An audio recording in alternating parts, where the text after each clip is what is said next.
Muy buenas a todos. Vamos a comenzar el seminario patrocinado por Fuji sobre patología torácica felina asociada a medicina interna. Sobre todo, un poco como veis en el título, no todo es asma. Lo primero que quiero es agradecer a Fuji por la iniciativa y sobre todo, bueno, un poco por que voy a intentar, con una herramienta tan habitual y tan sencilla en nuestras clínicas como es los rayos X, darnos cuenta que obtenemos muchísima información y sobre todo que en muchas ocasiones desmitificar el asma bronquial en los gatos. Es decir, sí que es cierto que la inmensa mayoría de las patologías en los gatos están en muchas ocasiones relacionadas con el asma bronquial, pero evidentemente no todo es asma bronquial, ¿vale? Entonces vamos un poco, sí que es cierto que el leitmotiv o la arquitectura de esta conferencia va a estar basada en el asma bronquial, evidentemente. Y sobre todo aquello que se separe del asma bronquial lo vamos a ir comentando, pero sobre todo un poco que no pensemos que cuando el gato tose, o sobre todo como veremos ahora, con el gato y sobre todo en las anamnesis que tenemos con nuestros clientes en muchas ocasiones, seguro que nos encontramos con cosas como esta, ¿no? Tú notas que el gato respira mal, incluso el dueño ni siquiera se ha dado cuenta de que eso pasa, ¿no? Entonces, llegan a la consulta diciéndote, tose y vomita. No, realmente tose, luego hace como que vomita, es decir, no tienen claro ni siquiera qué es lo que está pasando. Otros tienen algo en la garganta, no sé qué le pasa, pero da como bocanadas. Hace un ruido raro como respira. Parece que sorbe cuando respira, tose como un fumador. A veces, según ellos, no les pasa absolutamente nada y el gato tiene una disnea, una taquipnea importantísima y vienen a vacunar. O respuesta que es de la calle, respira así porque desde pequeño era de la calle y respiraba así. O que es hipertiroideo, es decir, como vemos, en muchas ocasiones nuestros propios clientes no tienen nada claro exactamente cómo es qué es lo que le está pasando al gato, ¿vale? Y vamos a empezar ya un poco a entrar en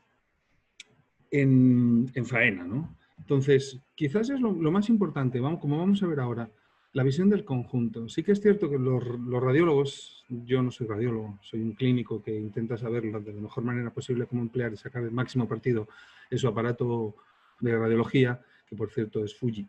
Mi revelador es Fuji, evidentemente, como veis, ya voy a poner Fujifilm, lo cual, lógicamente, pues utilizamos aparatos Fuji, ¿no? Quizás lo más importante, como decía antes, a un radiólogo le importa mucho que colimes perfectamente la de los rayos, que la radiografía sale muchísimo mejor, pero a los clínicos a veces nos importa otra cosa un poco más, es decir, la visión del conjunto, como veremos luego. Es decir, para mí a veces es más importante ver qué está pasando en conjunto mucho más que lo que realmente es el tórax en sí, porque vamos a obtener muchísima información. Evidentemente el tórax importa, pero lo que nos va a importar, como veremos luego, es lo que está pasando alrededor. ¿Qué ocurre en el abdomen? ¿Qué ocurre en el resto del olor? ¿Cómo está el gato? Es decir, en general y sobre todo, ¿qué información extra podemos obtener? Si os fijáis, aquí tenemos dos radiografías que, bueno, aparentemente parecen bastante similar. Tenemos opacidad a nivel de ese tórax, es decir, si os fijáis en la radiografía de la izquierda, pues evidentemente es un patrón bronquialveolar. Encontramos que notamos con una especie de zona algodonosa, veo muy bien bronquios, hay bronquiogramas relativamente marcados, es decir, lo podríamos definir, ¿verdad?, como un patrón bronquialveolar. Y el que está al lado, pues también es como más difuso, pero si os fijáis, es decir, tampoco hay una luminiscencia en las zonas radiolúcidas claras, pero si os fijáis, podemos ver ciertos vasos en los lóbulos craneales, en los caudales exactamente igual, sería un patrón intersticial y sobre todo o broncointersticial, porque si os fijáis también hay broncogramas en algunas zonas, y un corazón, ¿verdad?, con un tamaño relativamente más grande. Pero todo esto os lo cuento un poco porque, como veremos luego, sí nos va a interesar mucho, sobre todo, es el hecho de que siempre que trabajéis, emplear siempre, si es posible, el mismo protocolo de trabajo, siempre. Una anamnesis lo más completa posible. Hacer vuestro cuadro de diagnóstico diferencial, que es fundamental. Es decir, lo más importante en muchas ocasiones es que tú justifiques la prueba que vas a hacer en base a lo que quieras demostrar. No hagas una prueba clínica a ver qué te encuentras. Lo que realmente tienes que tener claro es tu diagnóstico diferencial, cómo es, y a partir de ahí poder tener claro cómo vas a ir trabajando, ¿vale? Y siempre intenta repetir la misma pauta, es decir, lleva un mismo protocolo de trabajo, igual que cuando haces una eco, ¿verdad? Empiezas de una manera, a lo mejor empiezas por biología de la orina, vas ascendiendo y demás. Una radiografía es exactamente lo mismo. Intenta ir bien desde el centro hacia la periferia, quizás sea lo más lógico de la radiografía, o al contrario, empieza por las zonas periféricas y te vas hacia el centro. Tendemos siempre, ¿verdad?, a buscar lo que ya tenemos en la cabeza, o a ver lo más aparente, pero a veces encontramos, como veremos luego en diferentes placas, que hay ciertos hallazgos que no nos pueden pasar inadvertidos. Y sobre todo, como decía antes, un poco en contra de lo que un radiólogo hará, la visión de conjunto es importantísima. Y sobre todo, la importancia de la medicina interna. Todo esto son siempre ciencias complementarias y que nos van a ayudar muchísimo a llegar a conclusiones. Estamos hablando de casos clínicos, no de fríos números de una analítica o de una radiografía, es decir, lo que importa es lo que te habla todo.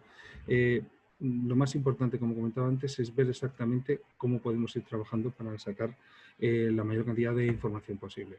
Volviendo a las dos radiografías anteriores, fijaros en la diferencia. Es decir, la radiografía de la izquierda, si os fijáis, la información que no hemos visto en esa placa es muy importante. Fijaros en ese estómago lleno de gas, ¿vale? Lo cual sé que este gato tiene una disnea importante y no está respirando bien, ¿vale? Y fijaros en la placa de la derecha. Ese abdomen es un abdomen ascítico, es decir, estoy teniendo un problema con ese abdomen. Como veremos luego, son casos completamente distintos.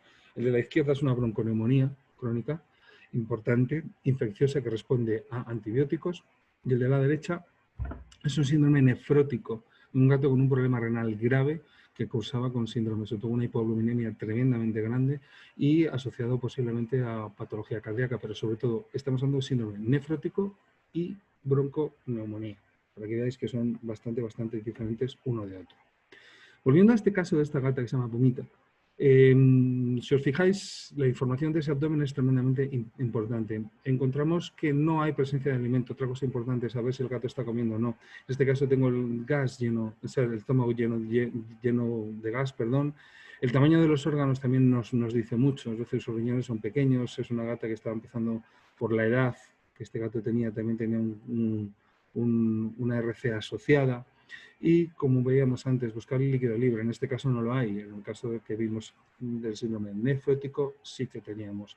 Y en algunas ocasiones incluso obtenemos cierta información como es presencia de enfermedad discal, es decir, por artrosis, osteoartrosis, que puede provocar ciertos dolores que explican a veces ciertos cuadros clínicos que nos pueden pasar inadvertidos en muchas ocasiones.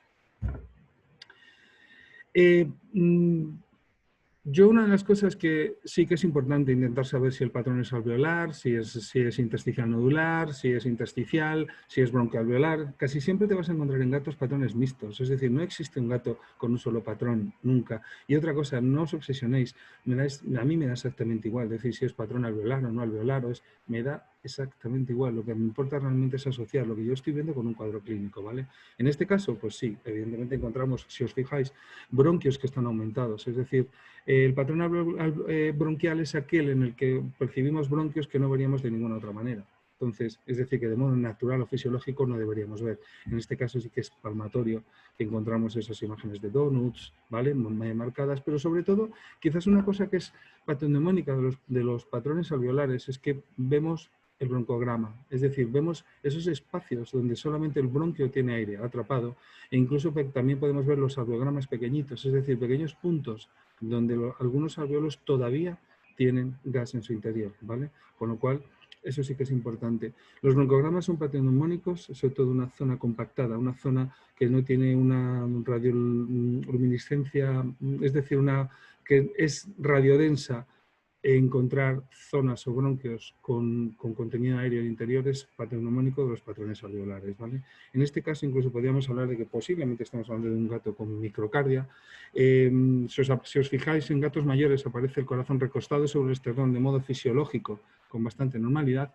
Y otra cosa que vemos son calcificaciones pleurales. Fijaros, ¿vale? Con pequeños puntitos blancos. Son hallazgos incidentales que no tienen ninguna importancia a nivel clínico, ¿vale? No confundir con calcificaciones producidas por asma bronquial. Son mucho más grandes y mucho más aparatosas, ¿vale? En braquicéfalos o en perros braquicéfalos es frecuente encontrar esas calcificaciones en muchas ocasiones, incluso a nivel de bronquios y de tráquea. Es fisiológica en ellos, ¿vale? Tampoco tenemos que darle ninguna importancia, ¿vale? Si os fijáis en esta bronconeumonía en esta gata, pues ¿qué es lo que pensaríamos? Pues que podría ser alérgica, ¿verdad? Asma, que sería quizás el punto de arranque en muchas ocasiones. Pensar que un gato asmático se produce un aumento en la mayoría de las ocasiones. ¿Por qué se obstruye un bronquio? Pues una de dos, o bien porque se produce un broncoespasmo, o bien porque las secreciones que se producen en el lumen de ese bronquio tienden a disminuir la luz del mismo. Todo esto prolongado en el tiempo produce una lesión en el bronco constante y un cambio, es decir, en ese epitelio. Por eso los gatos asmáticos debemos tratarlos siempre o intentar tenerlos muy controlados, porque los cambios anatómicos que se producen en el tiempo nos van a dar el traste con el pronóstico de esta enfermedad en ese gato. Es decir, un gato asmático desde los 3-4 años, que suelen empezar pronto, cuando llega a 12, 13, si no has hecho nada, puedes tener unos procesos, o todo vas a predisponer a ese gato a poder acabar como fumita en una bronconeumonía o en procesos por el estilo. Todo ese líquido que queda en esos lúmenes, o todo ese tejido epitelial que se inflama de ese epitelio respiratorio con facilidad, puede ser el caldo de cultivo ideal para tener bronconeumonías. Normalmente suelen ser infecciosas, ¿vale? Pueden ser fúngicas, que son más raras, y podemos tener bronconeumonías que a veces pueden tener un origen cardiogénico, son mucho más raras y más difíciles. Normalmente los cuadros cardiogénicos empiezan con cuadros intersticiales, es decir, el acúmulo de líquido empieza en el intersticio, pero en muchas ocasiones sí que acaban siendo alveolares.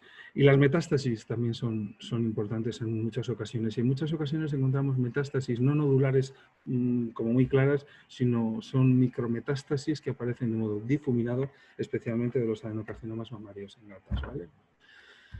¿Todas las bronquitis son asmáticas? Pues evidentemente no. Ahí estamos sobre todo un poco, quizás lo más importante, es decir, el asma bronquial como concepto general, en muchas ocasiones hay bronquitis alérgica, es algo puntual y sobre todo podemos diferenciarlas de otros procesos. Hablar de asma, bronquitis alérgica, bronquitis eosinofílica, enfermedad inmunomediada de vías respiratorias bajas son sinónimos. Y en muchas ocasiones, como comentaba antes, todo ese caldo de cultivo, ese tejido que está predispuesto a acabar en una neumonía. Importante, muchos gatos tienen neumonía sin tener tos, ¿vale? Y en muchas ocasiones ni siquiera fiebre. Y sobre todo que tengamos en cuenta nuevos procesos emergentes, como puedan ser los parásitos pulmonares o enfermedades transmitidas por garrapatas. A veces producen trastornos. Pero sobre todo el tema de los parásitos pulmonares, tanto los aleroestróngilos y los nuevos, es decir, enfermedades parasitarias un poco más características de la cornisa cantábrica, más que nosotros trabajamos en Madrid, en la zona centro. Este año pasado hemos visto 2 gatos con parásitos pulmonares. Lógicamente, este mundo, o sea, estamos más globalizados que nunca. No es nada infrecuente pasar los meses del verano en la cornisa cantábrica o volver a Madrid. Sobre todo estos procesos los solemos ver a partir de, los diagnosticamos a partir de Navidades, enero, febrero, marzo, como máximo, y normalmente se asocian a gatos que han estado en contacto con el exterior y en la cornisa cantábrica. Sobre todo esto lo transmiten los caracoles, y sobre todo si han estado en jardín o estado incluso en áticos o en zonas donde puede ser frecuente o posible que haya babosas o caracoles, es bastante posible que podamos encontrarlo. Otros parásitos pulmonares, no porque sea un parásito pulmonar en sí, sino porque tienen ciclos entéricos, neumoentéricos, es el Toxacara. Es importante que recordemos esto, porque no es nada infrecuente encontrar gatitos jóvenes, como veremos luego hay un ejemplo, donde tenemos procesos pulmonares, o sea, bronconeumonías producidas por las larvas migrans de Toxacara que completa su ciclo yendo hasta el pulmón. Esa gente que dice, mi gato ha vomitado unos gusanos horrorosos, y normalmente esas larvas realmente es una regurgitación, lo vomita porque el gato se traga los parásitos pulmonares, o sea, la fase pulmonar del Toxacara que sube por tráquea para que el gato se la trague y complete su ciclo en el intestino del mismo, ¿vale? Para que lo tengamos en cuenta. Volviendo a lo que es el asma bronquial, ¿qué es? Pues es un proceso crónico con crisis aguda, afecta a gatos de mediana edad y jóvenes, ¿vale? Afecta vías aéreas bajas, bronquios y bronquiolos, y es un proceso inmunomediado, ¿vale? Y se produce una reacción de hipersensibilidad tipo 1, mediada por una respuesta TH2, ¿vale? Esta es la definición un poco teórica. ¿Cómo se produce a nivel celular? Pues una cosa importante, es un modelo tremendamente similar al modelo humano. Es imprescindible la presencia de los antígenos, es decir, no existe un asma bronquial sin un proceso alérgico, es decir, si no tengo antígenos, si no tengo algo que me dé alergia, es imposible que esto pase. Hay una liberación de inmunoglobulina E específica para este antígeno y además de estas inmunoglobulinas se piensa que también la asociación de inmunoglobulinas G que provocan de granulación de mastocitos, liberación de histamina, citoquinas, leucotrienos, etc. Quizás lo más importante y una gran ventaja o suerte es que el modelo del gato es muy similar al modelo humano, con lo cual conseguimos extrapolar en muchas ocasiones para mejorar nuestros diagnósticos y para poder trabajar de una manera como más, sobre todo, como más clara. Evidentemente no todos los productos de medicina humana nos pueden servir, pero en muchas ocasiones sí que nos vienen bien y conseguimos mejorar nuestros tratamientos y nuestros pronósticos con estos animales, ¿no? A nivel bronquial, ¿qué es lo que está pasando? Pues hay una inflamación bronquial, un edema del epitelio, hipertrofia y se produce hipertrofia de células caliciformes y las glándulas de la submucosa, que producen un aumento de moco. Esto produce broncoespasmo y contracción de la musculatura lisa bronquial, con un aumento de la quimiostaxis y las células inflamatorias, ¿vale? Que da lugar un poco a este cuadro clínico de colapso, ¿vale? De los bronquios. Quizás lo más importante, lo que comentaba al principio, no podemos permitir que este proceso se mantenga en el tiempo. Entonces, las lesiones pueden ser irreversibles si el cuadro se cronifica, ¿vale? Entonces, esto produce fibrosis y calcificación de las vías aéreas. ¿Qué provoca esto? Un atrapamiento del aire, dilatación de las vías, ¿vale? Es lo que son las bronquiectasias, que hará que estructuras de soporte elásticas del pulmón se rompan, dando lugar a enfisemas o bullas pulmonares, ¿vale? Que son bastante frecuentes de ver en las radiografías y que pueden acabar con una complicación externa, incluso con ruptura de la pared pulmonar, produciendo un neumotórax. Prolongado en el tiempo, este exceso de secreciones puede obstruir los bronquios principales y todo ese aire atrapado en esas bullas se llega a reabsorber y se producen las atelectasias, es decir, el aire atrapado se acaba reabsorbiendo y se produce una consolidación o una imagen radiológica consolidada de ese área pulmonar o ese lóbulo. Es característico del lóbulo medio derecho, ¿vale? Típico y habitual verlo en muchas radiografías, como veremos luego algún ejemplo en la presentación. Sabemos que una reducción del 50% de la luz bronquial puede suponer un aumento de la resistencia al flujo 16 veces mayor y viceversa. Es decir, con muy poquito que ayudemos a que se broncodilate el bronquio de ese gato, va a mejorar muchísimo, ¿vale? Y al mismo tiempo, por muy poquito que se colapse ese bronquio con líquido o bien con broncoespasmo, vamos a empeorar muchísimo el cuadro clínico, con lo cual tenemos que tener en cuenta que nuestra misión tiene que ser sobre todo actuar rápido en los casos agudos para intentar evitar en muchas ocasiones incluso un desenlace fatal, infausto, ¿vale? Con lo cual tenemos que tener en cuenta que es tremendamente importante que trabajemos con una cierta rapidez, ¿vale?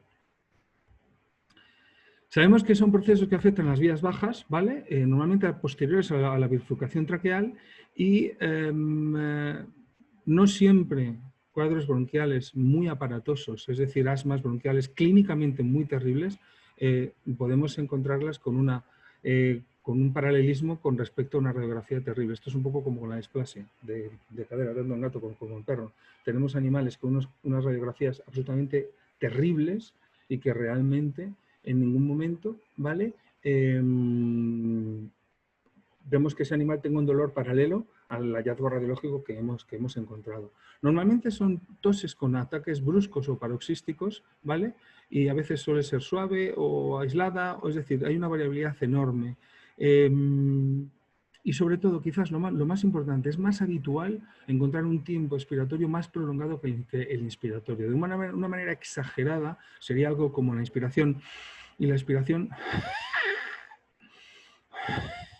Es decir, el gato hace un esfuerzo para sacar el aire de los pulmones. Es decir, ese es un poco el concepto que nos tiene que quedar claro. Y en muchas ocasiones lo diagnosticamos mejor en casa que en la consulta. Y me explico, en casos leves el animal llega estresado, nervioso, la liberación de catecolaminas es importante, con lo cual esa catecolamina ¿qué hace? Me broncodilata hace que respire muchísimo mejor y hace que el cuadro clínico en nuestra clínica incluso sea menos aparente. Es decir, igual que entendemos que vienen con las pupilas superdilatadas y vigilantes y alerta, ese gato está preparado para salir corriendo, para atacarte, para lo que haga falta. De la misma manera, broncodilatan y a veces en casos leves es difícil llegar a un diagnóstico en casos como muy suaves. La herramienta fundamental, que os graben en los episodios que puedan tener en casa. Es fundamental y realmente es tremendamente interesante en muchas ocasiones, ¿vale? En la auscultación puede que no encontremos nada patológico o simplemente ese aumento del tiempo expiratorio, o podemos encontrar sibilancias o crepitaciones o algún cuadro extra más que nos puede echar una mano. En cuanto al diagnóstico diferencial, pues podemos encontrar, es decir, en ese cuadro clínico de esa posible sospecha por asma, pues podría ser una bronquitis crónica por otra causa, edema pulmonar, enfermedades víricas o bacterianas, cuidado con micoplasma, con clamidias y con ciertas infecciones que nos pueden complicar, cuerpos extraños, parásitos pulmonares, como hemos hablado, capilaria, al eurostróngilo o toxacara, ¿vale? Como hemos comentado, esas fases iniciales, sobre todo la fase neumónica, acordados que es entérico, neumoentérica del toxacara. Filarias, los gatos, por ser gatos, no están libres de poder tener filariosis, no es habitual, pero puede ser posible. Y luego cuadros que afecten al parénquima, neoplasias, toxinas, traumatismos o otras causas metabólicas que nos puedan producir el problema. Derrames pleurales también podemos encontrar y que pueden hacernos confundir y pensar que es un asma bronquial, a priori sí por la sintomatología. Evidentemente, una radiografía, perdón, nos ayudará a llegar a un diagnóstico mucho más certero, sobre todo en el caso del derrame pleural, es patrón neumónico de los derrames pleurales. Lo más importante es identificar que la evolución de muchas de estas patologías pueden provocar las mismas alteraciones anatómicas en bronquios y bronquiolos, dando lugar a esos cuadros clínicos. Por eso os digo que tampoco hay que ser que somos clínicos y que lo que importa es el paciente, qué tiene y cómo evoluciona para tener este problema. Es decir, que no nos dejemos llevar. No es que esta radiografía es típica de este problema y es tener la mente súper abierta. Acordaros que hablamos de gatos y si se puede complicar, se va a complicar seguro. O sea que tenemos que tener eso en cuenta, que hay que tener como un poco en nuestra cabeza un cierto cuidado, ¿vale? No todos los gatos con asma bronquial con signos agudos tienen signos radiológicos compatibles, ¿vale? No siempre coincide el grado de afectación con lo que tenemos y los patrones característicos son por patrón bronquial, broncointersticial, broncoalveolar, distensión pulmonar con incremento en muchas ocasiones de la radiolucencia pulmonar. Es decir, piensa que tenemos un problema porque tengo mucho aire atrapado en el pulmón. Es decir, es fácil encontrar en muchas ocasiones, además de ese patrón bronquial, ¿vale? Sobre todo cuando tengo un cuadro clínico activo, puedo tener ese patrón bronquial y una apariencia de ese pulmón mucho más radiolucente, ¿no? Extensión de los lóbulos caudales llegando a nivel de la primera vértebra lumbar, es decir, es como si el diafragma se desplazara hacia atrás en muchas ocasiones. Atelectasia del lóbulo medio derecho, 10% de los casos, y en la porción caudal del lóbulo craneal izquierdo también, es decir, se nota como compactado, se nota como decimos en la facultad hepatizado, ¿vale? Un poco esa es la imagen. Sobre todo tiene una densidad de tejido blando, ¿vale? En la imagen radiológica, y encontramos infiltrados localizados de modo errático en el parénquima en muchas ocasiones, que a veces nos podemos confundir con neoplasias o neumonía intersticial difusa, pero en muchas ocasiones son pequeñas zonas con aumento de la densidad y calcificaciones incluso marcadas en cuadros crónicos, como veremos luego en alguna imagen, ¿vale? Vamos a entrar ya a cosas como más divertidas. Vamos a ver imágenes, ¿vale? Esto es un cuadro de un gato con una bronquitis asmática controlada, ¿vale? Pero si os fijáis, encontramos diferentes hallazgos. Entre ellos es un patrón bronquial marcado. Fijaros cómo se notan los donuts, se notan las imágenes de raíl de tren ahí a la derecha. Y algunas zonas incluso podemos encontrar, ¿vale? Aquí, ¿lo veis?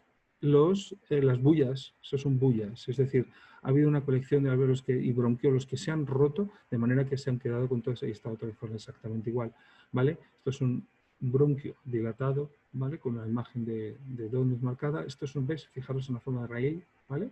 Otro bronquio, y esas imágenes son típicas y características de ese patrón bronquial. Podemos encontrar patrones y lo que os decía antes, puros es difícil. De hecho, es que nosotros ni los clasificamos a veces como vamos derechos al diagnóstico, es decir, lo que nos importa es el cuadro clínico. Este es un patrón broncoalveolar. Una de las cosas típicas de los patrones alveolares es que es una imagen como algodonosa, es como una nube. Es decir, pensar que los espacios alveolares que estaban llenos de aire se han ido colapsando y llenando de líquido normalmente. Entonces encontramos en muchas ocasiones, como si os fijáis aquí en este lado, pequeñas zonas de alveogramas que sí que tienen aire y otras mucho más compactadas donde el líquido ha ido ocupando todo ese espacio. Toda esta imagen difuminada como algodonosa, como de nube, es característica de los patrones alveolares, ¿vale? Intersticial. A mí me cuesta muchas veces y os digo que sinceramente en casos este quizás sea uno de los más claros. Tampoco es un intersticial puro, porque fijaros aquí hay un bronquio, es decir, es un patrón bronquial, pero si os fijáis, una de las cosas interesantes es que si pensáis que os habéis equivocado con los valores, que en radiología digital sinceramente es muy difícil equivocarte, ni aposta, te sale mal una radiografía realmente, pero si pensáis que os habéis equivocado, ojo, está subexpuesta, o pensáis que el gato es muy obeso, normalmente ese patrón es intersticial, ¿vale? Evidentemente, por supuesto que puede ser súper obeso. En este caso es un problema, este gato estaba sano, lo único que tenía es un aumento, o sea, quizás un exceso de fluidos en fluidoterapia, ¿vale? Es completamente reversible. Y sobre todo, una cosa importante, en los patrones intersticiales podéis ver, se ven mal, pero se ven los vasos, ¿vale? Este es la arteria lobal craneal y esta es la vena que va justo por debajo y la intuimos perfectísimamente, ¿vale? Entonces, eso es otro, pero en muchas ocasiones, sobre todo en los gatos que tienen problemas cardíacos asociados y el comienzo de los edemas normalmente es con patrones intersticiales, luego puede ser alveolar o más cosas, pero normalmente, y los edemas cardiogénicos en muchas ocasiones empiezan así, ¿vale? Atelectasia, fijaros en la imagen, ¿vale? Este es el lóbulo medio derecho, atelectásico, ¿vale? Fijaros este triángulo que se nos monta y aquí exactamente lo mismo, lo vemos en este área de aquí, ¿vale? Esta imagen. Es la atelectasia que es típica de los procesos bronquiales asmáticos en muchas ocasiones. Hiperinsuflación, fijaros un poco ese enfisema que notamos, ¿vale? Bullas como esta que vemos aquí, ¿vale? Y fijaros en esa imagen mucho más oscura por el atrapamiento de aire que hay en la zona. ¿Curamos el asma bronquial? Pues si evitamos el contacto con el alergeno responsable. ¿Qué ocurre? Que en muchísimas ocasiones no sabemos cuál es ese alergeno. Las pruebas que se hacen con detección de inmunoglobulinas en sangre nos dan pistas y nos dan ayudas. Sabemos que en muchas ocasiones sí que hay una relación entre alergenos inhalados y asma bronquial, evidentemente. Y en muchas ocasiones tenemos suerte o bastante éxito, más que con los perros, con los tratamientos de hiposensibilización en los gatos, pero creo que todavía queda mucho por hacer y sinceramente yo pondría el éxito en un 40-50% en estos tratamientos, siendo muy optimista. Pero sí que es cierto que la respuesta es mayor en el gato que en el perro. Tenemos herramientas nuevas, hay vacunas con instilación vía oral de los alergenos, es decir, y sobre todo, no tienes nada que perder y mucho que ganar. En muchas ocasiones no esperéis a la desesperada y sobre todo, si está empezando a haber cuadros clínicos que percibís o notáis que está viendo en la evolución radiológica que veis en el paciente cambios anatómicos, tenéis que mover ficha y hacer cosas, ¿vale? No os quedéis un poco simplemente en eso. Cuidado con los procesos que cursan igual, ¿vale? O que son parecidos. Ojo con los parásitos, qué pesado este tío con los parásitos, es que es muy frecuente y sobre todo con gatitos de la calle es frecuente toxacara que nos da muchísimos problemas, ¿vale? Neoplasias y los micoplasmas exactamente igual, ¿vale? También nos puede hacer que nos confundamos. ¿Hay predisposición familiar? Pues parece ser que sí, un poco como con las alergias en los humanos, exactamente igual. Y en muchas ocasiones el concepto de hiperactividad de vías aéreas, es decir, hay gente, humanos que no toleran el tabaco, los humos, pues con los gatos nos pasa un poco lo mismo, no es que sea alérgico en sí, es que es un gato que tiene hiperreactividad y con cualquier tipo de alérgeno se produce broncoespasmo, se produce, con lo cual estos gatos pues son gatos, vamos, que no se debe fumar mucho en casa, ¿vale? En muchas ocasiones, tenemos que tenerlo un poco claro. Vamos a poner otro ejemplo, Parsifal, es un British Shorthair, ¿vale? Que con si fijaros que el corazón, evidentemente ese corazón no es normal, este corazón es globoso, está grande, encontramos es un gato de una familia de gatos con HCM, o sea, el padre tiene HCM, él tiene HCM, pero en este caso encontramos una pericarditis infecciosa, es un patrón bronquial intersticial, si os fijáis, ¿vale? Veis que veis los vasos lobares craneales, ¿vale? ¿Okay? Y en este caso es una pericarditis infecciosa asociada a garrapatas, es decir, y eso que los gatos que viven en los pisos supuestamente no tienen garrapatas, pues sí, sí tienen garrapatas. Es decir, tenemos que empezar a convencer, no a convencer, sino a informar a nuestros clientes de que la garrapata es un riesgo real en muchas ocasiones y que este gato convivía con un perro. ¿Quién llevó esa garrapata a casa? Pues posiblemente el perro, o no lo sabemos, o en los zapatos, es decir, pero que esto es bastante fácil. Esta pericarditis en este gato nos ha acarreado problemas. Este gato empezó con una enfermedad renal asociada, tenía HCM, es decir, tenemos que tener muchísimo cuidado con estos cuadros clínicos, ¿no? Porque en muchas ocasiones pueden complicarse de una manera clara. Fijaros a Parsifal, cuando se produjo la resolución del caso, ese corazón que tiene ya un tamaño normal y el cuadro clínico ha mejorado bastante, ¿vale? Juanito, este es un cachorrete, este es un gatito joven y nuestro diagnóstico diferencial podríamos hablar de aleloestróngilos, de capilaria, en este caso es toxacara, ciclo entero neumoentérico de toxacara. Hicimos una desparasitación, tratamiento con antibiótico y con antiinflamatorio durante unos días y el gatito en escasamente 3 semanas estaba completamente normal. Blues, un gato muy mayor, un gato que yo he querido mucho, la verdad, un gato fantástico, un gato que de jovencito tuvo una colangitis bastante grave, estuvo con una lipidosis secundaria a la colangitis, estuvo con casi 2 meses de esofagostomía y bueno, ya de puro mayor, 16 años, pues este muchacho nos presentó una insuficiencia renal, debutó con un fallo cardíaco, saqué un pobrecito y si os fijáis, bueno, esto es un patrón broncointersticial con derrame pleural, ¿vale? No tenía ascitis, ¿ok?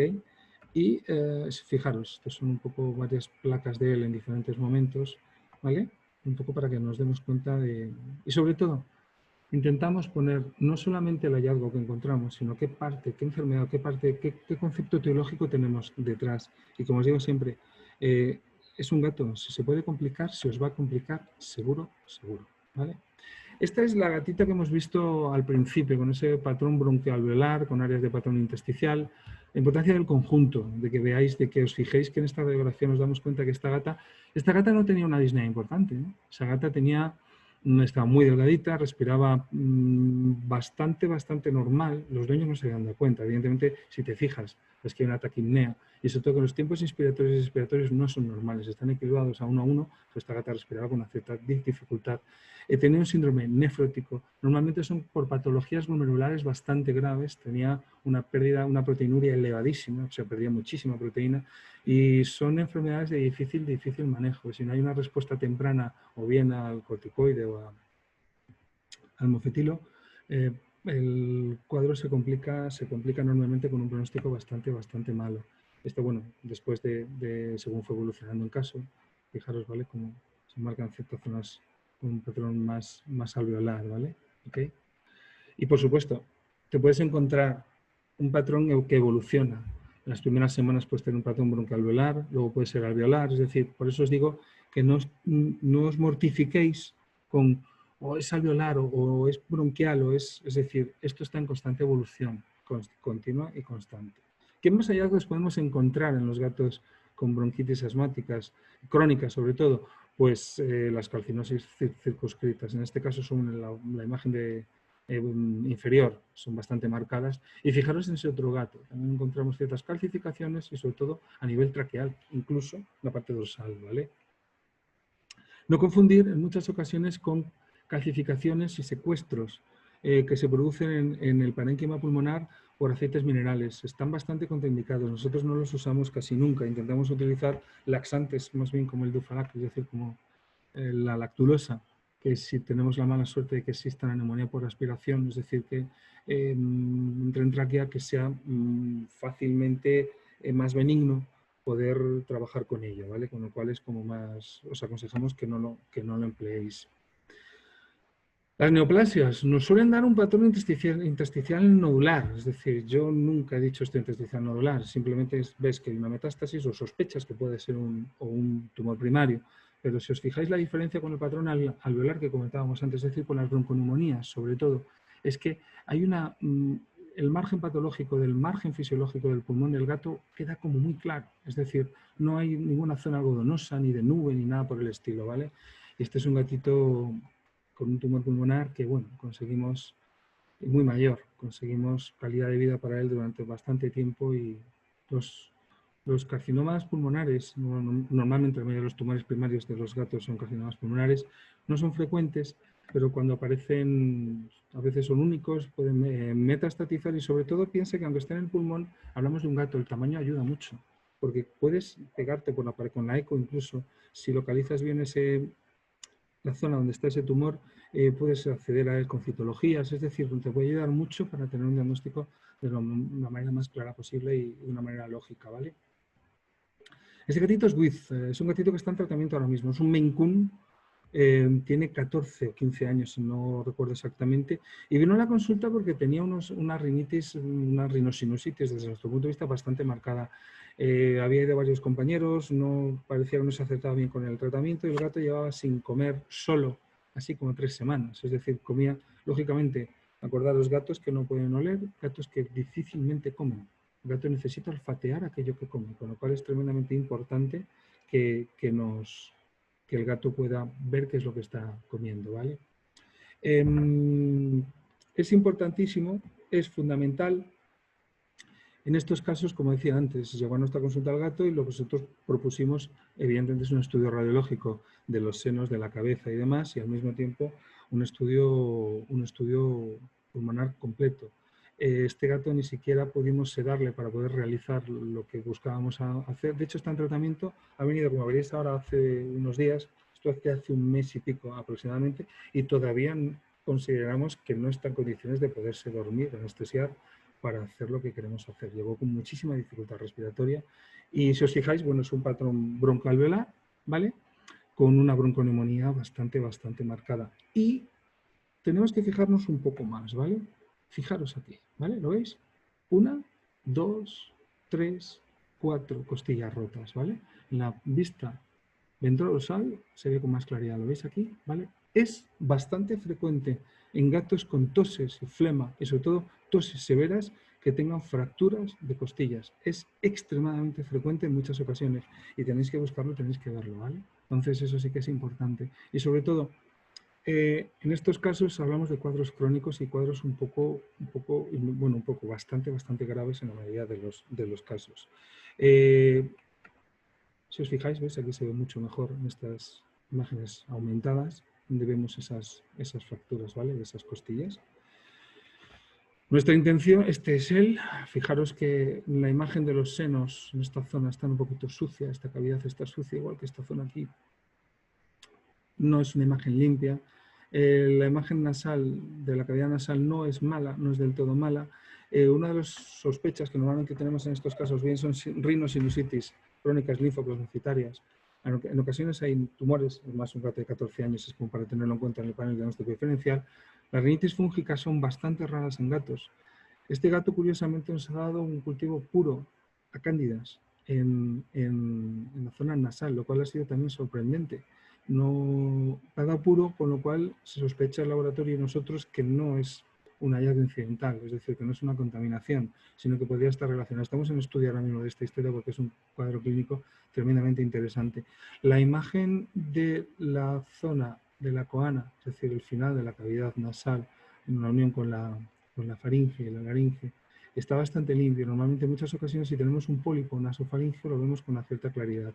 Este gato estamos esperando a que mejore un poco para hacer una rinoscopia retrógrada y una rinoscopia anterior por la nariz para intentar, o sea, por los hollares, para intentar llegar a un diagnóstico.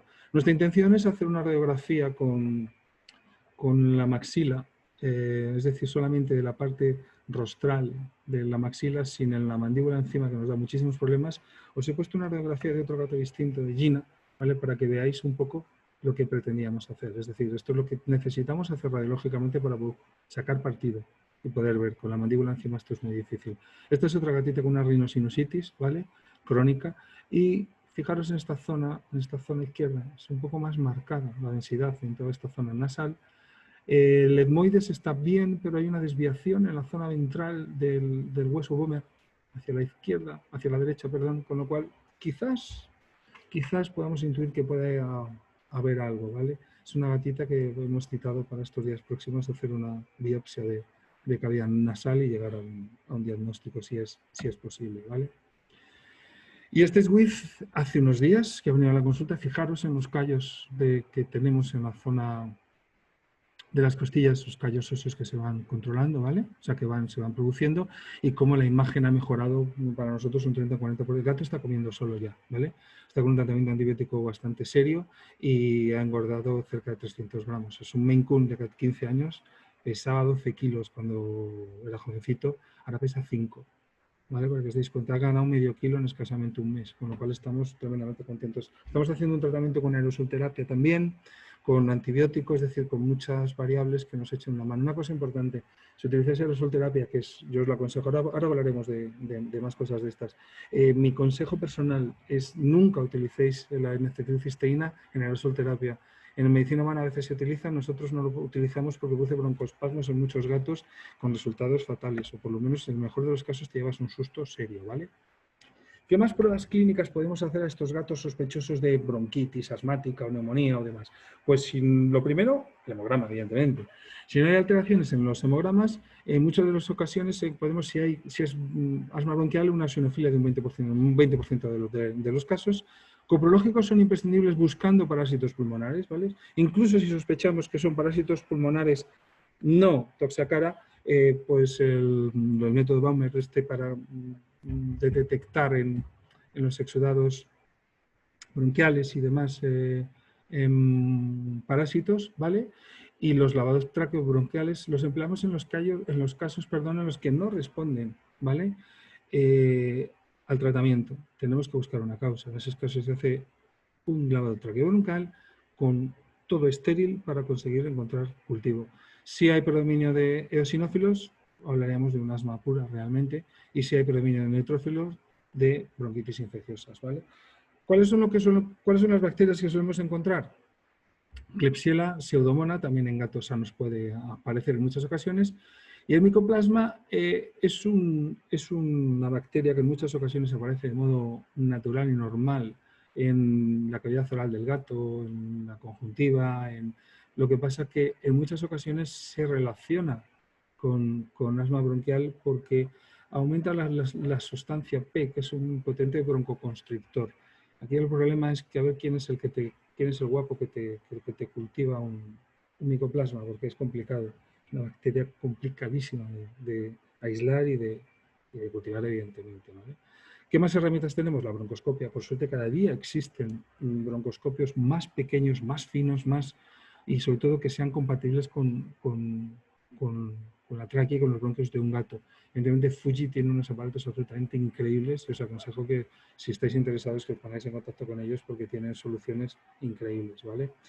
Solo en casos que no mejore un caso agudo con corticoide en 7 días, pasaríamos a esa broncoscopia o a esas pruebas como más avanzadas. Evidentemente, en muchas ocasiones, si sospechamos, si no tenemos claro cómo es ese patrón, si es hepatizado, si puede ser, si sobre todo pensando en que pueda existir algún tipo de tumor o un cuadro que no controlemos, el TAC es una prueba de elección para el diagnóstico pulmonar, tanto en gato como en el perro. ¿Cuándo tratamos si solo es asma? Pues bueno, si los signos aparecen menos de 2 veces por semana, no tratamos de un modo crónico, actuaremos cuando tengo ataques, tanto con broncodilatador, los ataques de TOX, y si los signos son a diario, es cuando trataremos con corticoide, con broncodilatador al mismo tiempo. Evidentemente, dependiendo cómo sea el cuadro, si grave, si leve, si moderado, trataremos de una manera o de otra, ¿vale? Perdonadme que vaya un poco más rápido porque me doy cuenta que me voy precipitando en el tiempo, vamos, que me voy extendiendo demasiado, ¿vale? Entonces, tratamiento de urgencia, es decir, ¿qué hacemos? O sea, realmente, ¿cómo se hace? Pues evidentemente el de urgencia, ¿qué es lo más importante? Que ese gato respire. ¿Qué hacemos? Broncodilatar. Es fundamental, es la clave. ¿Cómo lo hacemos? Con inhalados, es decir, con el Ventolin, tanto salmeterol o albuterol, los protagonistas, o de modo parenteral podemos utilizar la terbutalina a 0,0 miligramo kilo. Lo ideal es utilizarlo cuando lo necesites, no lo utilices de modo crónico. Es decir, igual que en el perro, por ejemplo, en el Westie con fibrosis pulmonares, solemos utilizarlo con una cierta frecuencia constantemente. Bueno, pues con los gatos es mejor utilizarlo cuando lo necesites de verdad. Si no responde en 30 minutos, añadimos dexametasona, de 0,2 a 2 miligramos kilos, el corticoide más potente que tenemos en acción un poco como un mazo, ¿vale? Y repetiríamos inhalador cada 30 minutos hasta conseguir efecto, ¿vale? En los casos de tratamiento crónico, O de mantenimiento, pues en muchas ocasiones, desgraciadamente, el corticoide es nuestra única herramienta, es decir, utilizar la prednisona de 0,52 miligramos kilo cada 12 o 24 horas, bajando las dosis semanalmente. E intentamos por todos los medios no utilizar el depo, pero en muchas ocasiones, por manejo, por imposibilidad de darle medicación, pastillas, es fácil pasar a depo, es decir, es posible, tampoco pasa absolutamente nada. El 50% de los gatos asmáticos toman corticoides toda la vida, de manera ocasional, asidua, pero vamos, que los toman siempre. Y lo ideal es intentar por todos los medios utilizar la vía inhalatoria. Es decir, la fluticasona, ¿vale? A 125-200 microgramos son los inhaladores de medicina humana. El nombre comercial más habitual es Inhalacor, ¿vale? Es los pulsadores. Como veremos luego, os pongo una imagen ahora de cómo le vamos de emplear. Y la otra opción, como decíamos antes, otra herramienta son el salbutenol, o salmeterol, broncodilatadores reales, ¿vale? Solamente si existen ataques de tos. El uso abusivo de los broncodilatadores inhalados se relaciona con hiperreactividad, vías aéreas y mortalidad. La fluticasona es un corticoide de acción tópica, ¿vale? No es un broncodilatador. Lo que consigues con la fluticasona es bajar la inflamación. Es como colocar un bálsamo, una pomada sobre ese bronquio que está alterado y mejoras la funcionalidad. Sobre todo, necesitas 10 o 12 días para que empiece a funcionar. Es decir, cuando nuestros clientes empiezan con la fluticasona, tenemos que tener en cuenta que necesitamos, sobre todo, darles tiempo para que funcione correctamente. Es decir, no esperamos que sea maravilloso y estupendo en 24 horas, ¿vale? Necesitamos al menos 10 días para que esto tenga un cierto sentido. Estas son las aerochambers, es decir, las aerocat. Las colocamos en la esquina posterior, en esta zona, el inhalador y lo colocamos con una pequeña mascarilla en la cabeza del gato, en la boca, y hacemos una pulsación. Necesitamos que el gato respire ese airecito que se genera ahí. Una cosa importante, avisar a nuestros clientes, no es como los humanos, no hay que echárselo en la boca. Es decir, tenemos algún caso de Cushing iatrogénico por uso inadecuado de la fluticasona, que teóricamente no se absorbería a nivel oral, pero en nuestra experiencia pues parece ser que sí, que y no solamente en mi caso. Hay alguna referencia, alguna cosa publicada al respecto que sí que puede ocurrir, ¿vale? La otra opción es utilizar los nebulizadores de ultrasonidos, ¿vale? Eso es una cobaya, no es un gato. Pasa que la imagen era tan... se veía tan bien el BAO que me parecía óptima, ¿vale? Podemos utilizar, esto es una cámara de inhalación o de anestesia de animales pequeños, es un cookie, pero me refiero, fijaros, esto es un transportín, un tupper de Ikea, cualquier cosa puede servir donde puedas hacer un agujerito y colocarlo. Importante, si hacéis tanto el Ventolin, o sea, el salbutenol, el albutenol, existen en forma de gotitas para nebulizar en estos aparatos, ¿vale? Y siempre que lo empleéis es importante, ¿vale?, que retiréis dentro de las jaulas cualquier superficie porosa, ¿vale?, un empapador, una toalla, porque absorberían, o sea, tiene mucho tropismo por la humedad y absorberían estas sustancias que se micronizan, ¿vale?, a menos de 2 micras con estos aparatos, ¿vale? Los hay de bomba de aire, los hay de ultrasonidos, siempre es muchísimo mejor el de ultrasonidos, evidentemente, ¿vale? Siempre, siempre. Tratamiento de urgencias, si el animal está mal, pues lo primero, sobre todo el tratamiento clave, o sea, un poco por orden. Primero, llegar a la clínica, oxigenoterapia. Segundo, terbutalina y dexametasona, ¿vale? Tercero, si el animal está muy nervioso porque piensa que se ahoga. Ese gato llega a la clínica en modo crítico, incluso cianótico, ese gato se va a morir, o sea, nota que se muere. Además, eso genera muchísimo imaginaros, los nervios, la ansiedad. No dudéis en sedar al gato. Es decir, sedarlo con lo que creas oportuno. Si crees que el gato tiene una función cardíaca correcta, pues la metadona, dexmedetomidina y midazolam, o depende del carácter del gato. Simplemente con dosis muy bajas de buprenorfina, por ejemplo, y midazolam, el gato se queda tranquilo, o hace promacina y midazolam. Es decir, cosas que sean fáciles, ¿vale? Y rápidas. Cuarto, broncodilatadores en inhalador y repetimos cada 30 o 45 minutos si no hay efecto, ¿vale? Recordaros que pequeños aumentos de la secreción de los bronquios producen mucha mejoría clínica, pequeños aumentos de la sección, perdón, no de la secreción, perdón, digo, es que esto lo he puesto mal, no, está bien, de la sección, es decir, pequeños aumentos en la anchura de los bronquios me permitirán una mejoría clínica súper importante. Si no hay respuesta al tratamiento en 20 máximo en minutos, tenemos que contemplar que hay una complicación importantísima, es decir, en 120 minutos, es decir, 2 horas, si no tengo un cambio, está pasando algo más que se nos está escapando. Es decir, replantearos el cuadro clínico. Puede haber un neumotórax, puede existir una neumonía, cualquier otra cosa que esté dando al traste con nuestro tratamiento que estamos realizando. ¿Cómo hacemos el tratamiento crónico? Pues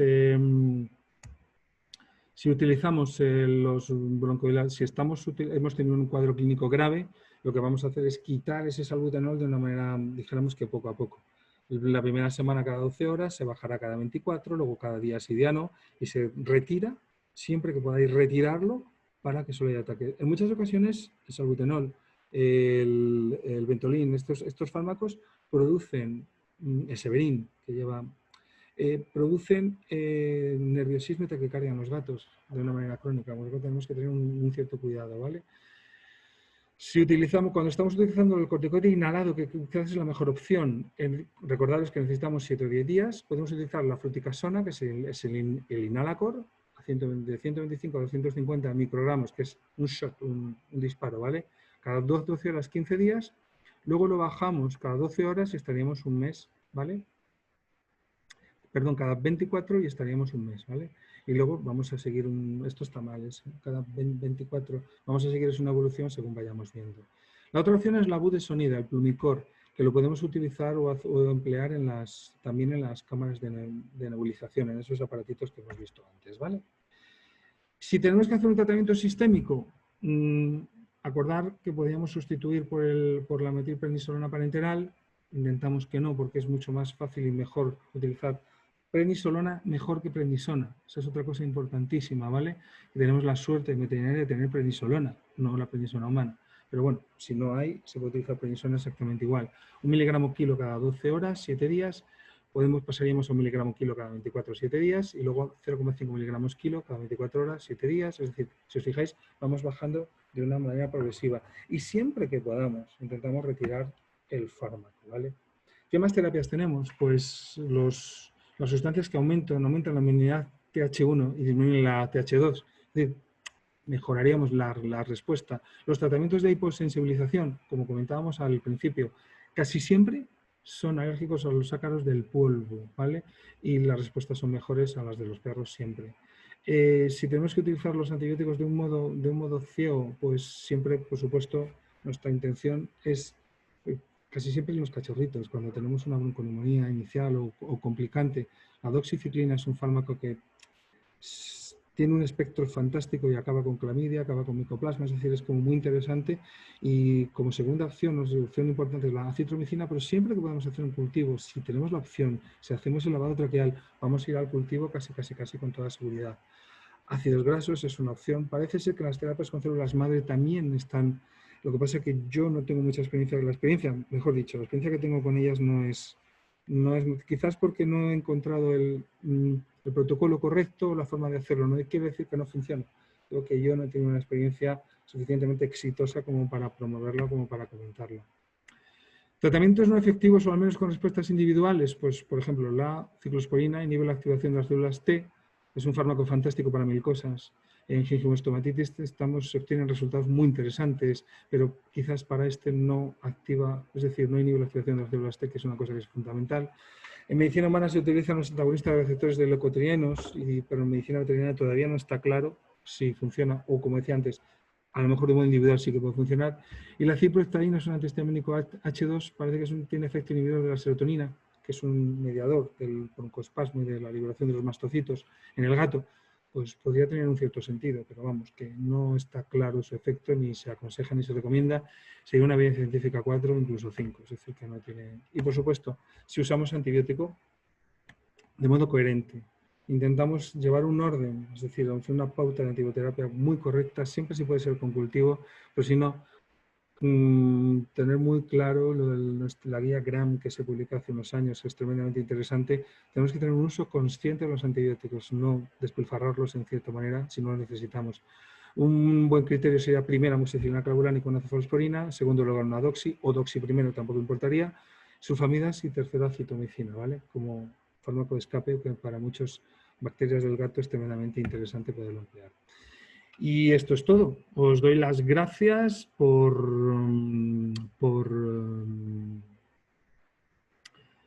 por haber estado con nosotros. Espero que os haya gustado y ahora procederemos a contestar a las preguntas si tenéis alguna pregunta que os apetezca hacer. Muy bien, muchas gracias.